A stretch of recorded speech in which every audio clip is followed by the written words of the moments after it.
So I've been running this modified Dinowrestler deck and it's been doing pretty well actually. So I've decided to do a little deck profile. I've never done one before, so hopefully this goes well. And if anyone's struggling for ideas on what to run, then maybe this will give you some ideas. Don't forget to comment down below how much of a scrub I am and how terrible my deck is, and let's get into it. So first you're going to want to run 2 copies of the Ultimate Conductor Tyranno. This card is the main boss of the deck. This is what you're going to be trying to get out on the field all the time. There's other combinations in this deck that you can use, but this is the main strategy of the deck. This is the main focus. Simple reason being that this card is absolutely a freak. It's got 3,500 attack. It's easy to get out in the field because you just need to banish 2 dinosaur monsters from your graveyard. So as long as you keep supplying your graveyard with dinosaur type monsters, you're going to have no problem. This card has the extra ability where you can discard 1 dinosaur wrestler from your hand or your field to the graveyard and flip all your opponent's attack position monsters into face down position. And once they're all in defense position, you can attack them all with this card. It can attack as many times as it can to destroy all your opponent's monsters. And if they're in defense position, it doesn't matter how much defense points they've got. You can destroy it by using its effect and do 1,000 damage for each one you destroy. So potentially, if your opponent's got 5 monsters on the board, you can do 5,000 damage just by destroying all of their defense position monsters. So this is literally the boss of the deck. It's a fantastic, very relevant card. It's easily the best card in the deck. It's the one you're going to want to get out the most. I was debating whether or not running 3, but this card is so powerful that honestly it can turn the tide of the duel for several turns. I didn't think 3 was needed. I think 2, just as a backup after your first one gets destroyed. That's all you need. Next, we've got 3 copies of the Soul Eating Oviraptor. This card is almost as important as the Ultimate Conductor Tyranno. It's basically your searcher.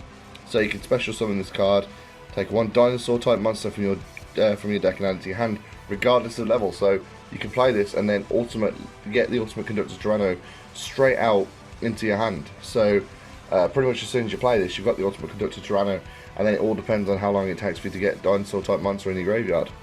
Also has the effect as well to send a dinosaur type monster to the graveyard as well to keep your graveyard topped up with dinosaurs. So Soul Eating Oviraptor, definitely a card you want to have 3 copies of because it's almost as useful as the Ultimate Conductor Tyranno. Next we have 3 copies of the Miscellaneousaurus. This card is also basically a searcher and to keep the graveyard topped up. During your opponent's turn, you can send this card to the graveyard like straight away, and all your dinosaur type monsters are unaffected by your opponent's effects. And it's also good for keeping that graveyard topped up. That's basically the entire point of this deck, is to keep your graveyard topped up with dinosaurs.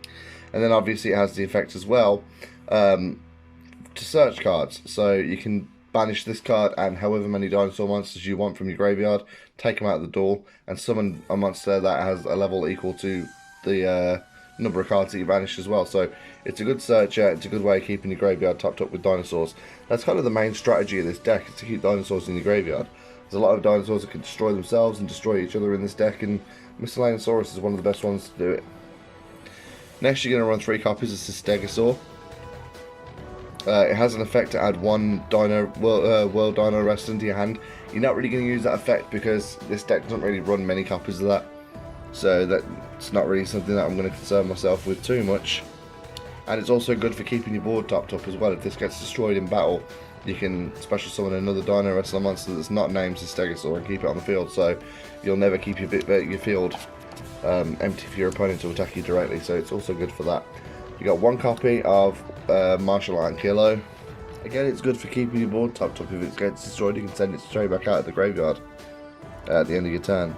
And it's also good for protecting the monsters you've got as well, because if you send this card straight from your hand to the graveyard, your opponent can't destroy a Dino Wrestler you've got on the field. So say I've got a Dino Wrestler on the field that's going to be destroyed this turn, I can send a Martial Art Kilo straight to the graveyard, and I can end up saving that Dino Wrestler for another turn, while also keeping the graveyard topped up with more dinosaurs. So Martial Art Kilo will go straight to the graveyard as well.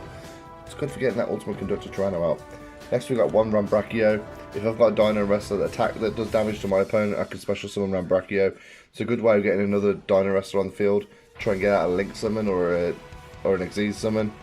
And it's a pretty decent level 5 monster that doesn't really require anything to get it out on the field. So 1 copy of Rambrachio, because that effect is quite situational, and I didn't want to sort of tank the deck, so only one copy of Rambrachio. Next we've got Dinowrestler Pankratops. I would run more than one copy of this, but it is set to 1 on the ban list, and I'm trying to follow the ban list, so Pankratops is only going to be run at 1. Essentially, it's a really powerful monster that you can summon for free if your opponent controls more monsters than you, because if your opponent controls more monsters than you, you can get this on the field without tributing anything. And also you can destroy one Dinowrestler monster, including itself, if you absolutely want to destroy one monster your opponent controls. It's also a good way of keeping your graveyard topped up with dinosaurs. I can destroy a different Dinowrestler or Pankratops. So let's say I've got Ultimate Conductor Tyranno in my graveyard and one dinosaur type monster in my graveyard. I can use Pankratops' ability to destroy one of my opponent's monsters.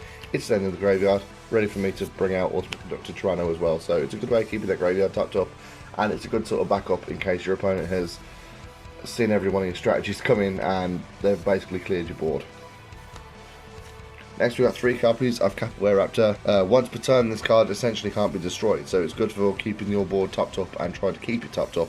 If it's in attack position, your opponent attacks it, you just switch it to defensive position. It's not destroyed. It will be destroyed if it's attacked again, but it's kind of a double-edged sword for your opponent. So either they don't destroy Capyware and clear your board, or they do destroy it and you're one step closer to getting that Ultimate Conductor of Tyranno on the field. So that's why I've run 3 copies of it, because it's essentially, it's a win-win situational card. So yeah, essentially 3 copies of Capyware. It's a good level 4 monster as well that you can summon without any cost, and it's pretty much a staple of this deck. We've got 1 copy of Martial Anger. Its effect is essentially why you're going to be running this. It's a level 5 monster, so it's not exact. It's a 1600 attack point level 5 monster, so it's not exactly the best for the cost. However, its effect is pretty useful. You essentially send this card from your hand to the graveyard. Your opponent can't destroy one of your monsters. So let's say I've got Capyware on the field, it's about to be destroyed. I can send this to the graveyard and Capyware will not be destroyed. And also I can special summon it the turn afterwards if I use that effect. So it's a good way of protecting the monsters on your board and also getting a half decent card on the field. It's also going to be good for a few synchro strategies we've got with this deck as well. 2 copies of, I can't even say this one, Excrementi, probably. The reason why this is being run at 2 and not 1 or 3 is because it's a decent effect, but it's not the sort of thing that you're going to be using all the time. So essentially it's a really strong monster for it to essentially be considered a level 3 in most situations. If I control any Dinowrestler at all, I can normal summon this without tributing. So it's essentially treated as a level 4 for 2200 attack, and that's essentially why you're going to be using this. It does also have the ability as well that if it's sent to the graveyard, you can target 1 level 4 or lower Dinowrestler monster from your graveyard and special summon this. And yeah, it's a good way of keeping your board topped up, and it's also a great way of keeping yourself defended while you're trying to get that Ultimate Conductor Tyranno on the field. That's essentially what most of these strategies in this deck boil down to, is trying to get that Ultimate Conductor Tyranno on the field. Next we got Colastat, if I'm saying that right. It's one of the few tuner monsters in this deck that's going to be good for trying getting out that synchro. It can only be used to synchro summon a Dinowrestler monster, but essentially that's all the extra deck is anyway. And you can special summon it if you control no monsters. So let's say you've already got a Dinowrestler on the field, you can special summon Excrementi and special summon Colastat, and then you've got the ingredients you need for a decent synchro summon. So that's all the Colastat's good for really, or if you need some sort of like cannon fodder for a different monster's ability to send something to the graveyard, it's also good for that as well. But essentially it's to try and get out some synchros. Next we got Capiterra, and Capiterra is good for 2 things.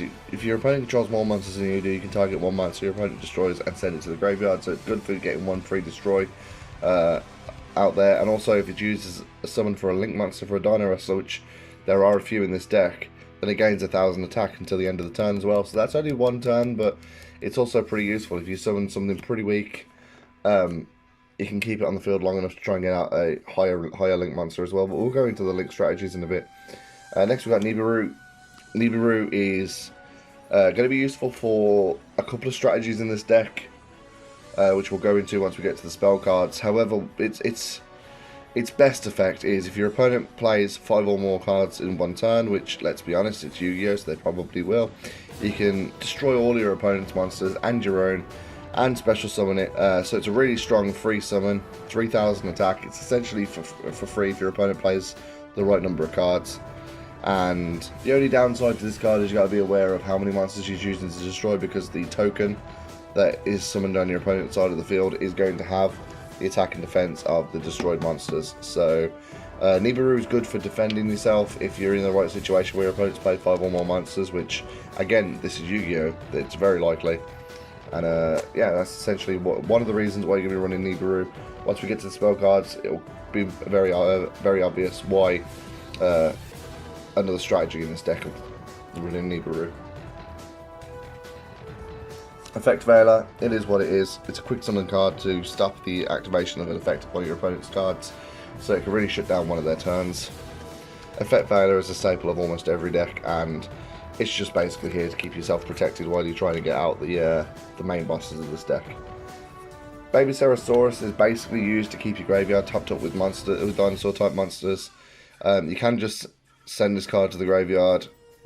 If you play Ultimate Conductor Tyranno, you can use its effect to send this card to the graveyard, and then you can summon a level 4 or lower monster from your deck. So it's good for keeping the graveyard topped up, and it's good for searching more cards you might need. For example, the Soul Eating Oviraptor to bring out the Ultimate Conductor Tyranno into your hand. So Baby Ceresaurus has a lot of versatility in this deck, and it's also good for keeping your graveyard topped up with dinosaurs. So I did only choose to run it at 1. I was thinking about 2, but I decided 1 in the end was all I needed. The last of the monsters now, we got Dirac Monoloth. It's specifically a tuner. You're not really going to be using its effect much, but essentially, yeah, it's a tuner. You're going to be using this to try and get out your synchros. One of my favourite strategies in this is to get out a level 8 synchro by playing Marshalanger and also Dirac Monoloth as well. Moving on to the spells, you got 1 copy of World Dinowrestler. I was thinking about playing more than 1 copy of this. However, I don't like the fact that you're locked into only 1 attack per turn if you control a Dinowrestler. You can actually shut down your own strategy of the Ultimate Conductor Tyranno if you have a Dinowrestler on the field, as well as the Ultimate Conductor Tyranno, because then it can't attack all your opponent's monsters, it can only attack 1. So I didn't like the self restriction it puts on you. So I decided to only run 1 specifically for if I need the attack boost of the 200 attack. That's essentially all I'm running it for. That's why I decided to only stick with 1 World Dinowrestling in this deck. Tyrant Dino Fusion is specifically to get out the Fusion Dinowrestler. I'm only running 1 copy of it because it's not the main card you're going to try and get out on the field. It's if you have this and the right ingredients on the field at the time, then it's a useful strategy to use. It's not something you're going to be trying to seek out. So I've decided to only use 1 Tyrant Dino Fusion, but it's there in case I need it. Fossil Dig, it's specifically to add 1 level 6 or lower dinosaur monster from your deck to your hand. While there are other cards in this deck that you can use, it's essentially going to be used to bring out the Soul Eating Oviraptor if you haven't drawn it already, which is obviously what the main card you want to use to try and seek out the Ultimate Conductor Tyranno. The Big Evolution Pill, this card is really good for bringing out the higher than level 4 monsters without tributing for 3 turns. You only have to tribute 1 dinosaur. It also keeps your graveyard topped up with monsters if you do that, because you are tributing a dinosaur. So the Big Evolution Pill, definitely a card that you're going to want to run in this deck, but you're only going to want to run 1 of them. So yeah, it's actually pretty decent to run. And next we have the Double Evolution Pill. This is the other strategy that you're going to be using for Nibiru. Banish 1 dinosaur and non-dinosaur monster from your hand or your graveyard, and special summon 1 level 7 or higher monster from your hand or deck, ignoring all of its summon conditions. So as you can imagine, that is very good in this deck. Nibiru is a non-dinosaur, and then you're going to have an abundance of dinosaurs for you to use. If you don't want to use Nibiru's main ability, this is the other reason you want to run Nibiru. And the Double Evolution Pill is going to be good for getting out those really powerful cards. Mystical Space Typhoon, it is what it is. Everyone runs at least 1 of these in their deck. Target 1 spell or trap card on the field and destroy it. It's good for trying to shut down any kind of strategies your opponent is trying to throw at you. Twin Twisters is basically the same thing, except it's good for keeping your graveyard topped up with dinosaurs. Essentially, destroy one of your own dinosaurs. It doesn't have to be a dinosaur, but for this deck, that's the most useful thing to destroy. Target 2 spell or trap cards and destroy them. It shuts down your opponent's strategies, and it keeps your graveyard topped up with dinosaurs, so it's a very useful strategy. Monster Reborn is what it says. Target one card in out of the graveyard and special summon it. If your Ultimate Conductor Tyranno is destroyed, this is a good way of getting it back on the field. It's also good for any kind of strategy. It's a versatile card. It's one of those things that you're going to be running, but your main objective is to get dinosaurs in the graveyard, not take them out. So it's really just situational. That's why I'm only running one. That's why I'm only running one copy of it. But it's just sort of there in case you need it. In case something that you've been working hard to get out on the field gets destroyed. One copy of Raigeki. That's specifically for defense. If you're not pulling the cards you want to pull, even though I feel like this deck is fine-tuned to not run into that problem. Raigeki destroys all your opponent's monsters, so it's a very short-term solution to a problem that you may run into. Foolish Burial.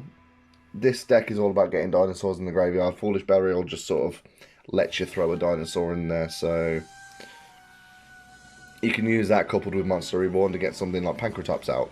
So Foolish Burial, you're only going to want to run one copy of it, but it's very useful in this deck. Torrential Tribute. Again, this is a win-win situational card. If your opponent summons a monster, destroy all cards in the field. This can keep your graveyard topped up with monsters and can also shut down whatever strategy your opponent is trying to play. The last card in the main deck is the Survival of the Fittest. You're essentially going to be attaching this to any dinosaur in the deck, even the Ultimate Conductor Tyranno if you really want to. It'll gain 1000 attack, and it'll be able to make a second attack in a row, which isn't going to affect the Ultimate Conductor Tyranno, considering the fact that it can attack all your opponent's monsters. But any other card in the deck, not only can they benefit from the 1000 point gain, but you can also make a second attack in a row. So that's the main deck out of the way. We're going to move on to the extra deck. So first we have 2 copies of Giga Spina Sabat. This card is an absolute beast. It has 3000 attack. Every time it attacks, your opponent cannot activate spells or traps, which means that they can't actually destroy. If they have a spell or a trap that would destroy it, they can't destroy it that way. And also you can, once per turn, you can use its effect to destroy one of your opponent's cards.